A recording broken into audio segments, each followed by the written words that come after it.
King Jehoshaphat wanted to make peace between Israel and Judah. He did this by arranging a marriage between his oldest son and the daughter of King Ahab, king of Israel. The young lady's name was Athaliah. She had a profound influence upon her husband, turning him away from Jehovah God and towards the evils of Israel. As soon as Jehoshaphat died, his son became king. Immediately went throughout the kingdom of Judah and setting up idols. He built a temple to Baal right in Jerusalem.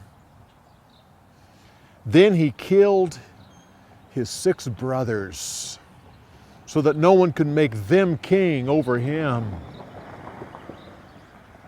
With that, Elisha sent him a message saying, "You have led your people into worshiping idols. And now you have killed your 6 brothers, all men who are better than you. Therefore, all of your sons will be killed, and you will die a slow, agonizing death." With that, Judah started losing battle after battle. All of his sons were killed except for the youngest. And then the king got a crippling disease of the stomach, and he suffered for 2 years and finally died. And no one in Judah mourned his death. His youngest son became king after him, but unfortunately he followed the ways of his mother Athaliah. He went to visit his uncle, king of Israel. And that was the day that Jehu killed both of them, the king of Israel and the king of Judah. At that point, Athaliah decided that she would just be king herself, even though she was a woman. She knew that Judah liked to select their kings from the descendants of David, which meant that they would kill her and make one of her grandchildren king. So she called a guard and told him to go to the palace and kill all of her grandchildren. Her daughter was a woman who served the Lord. She'd even married the high priest, Jehoiada.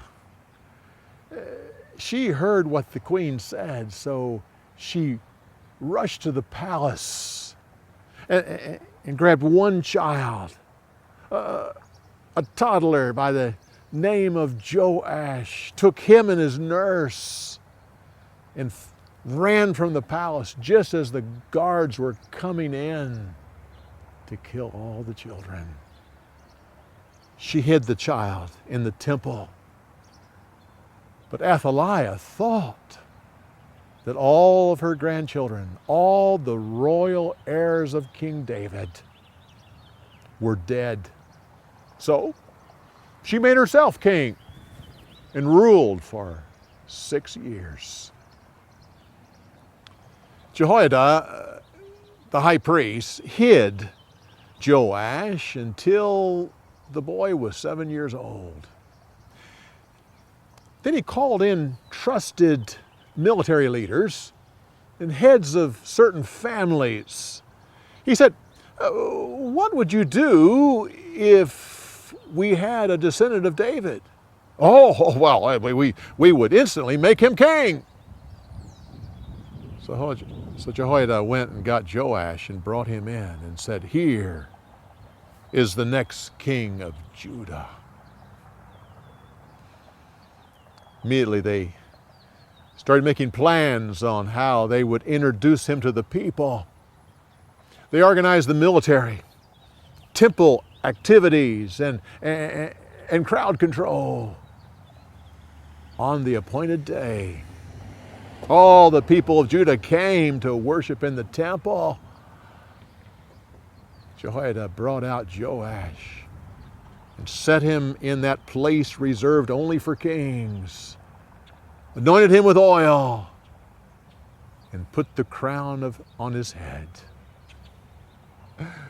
The trumpets blew, the choir sang, and the people shouted, "Long live the king!" They rushed through the streets celebrating and talking about the king. Athaliah heard all this and went to the temple to see what was going on. There she saw Joash sitting at the place reserved only for kings, wearing a crown on his head. She ripped her clothes and said, "Treason! Treason!"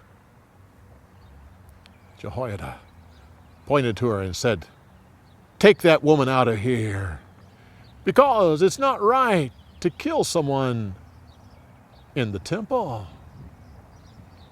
So they took her out, killed her at the horse corral.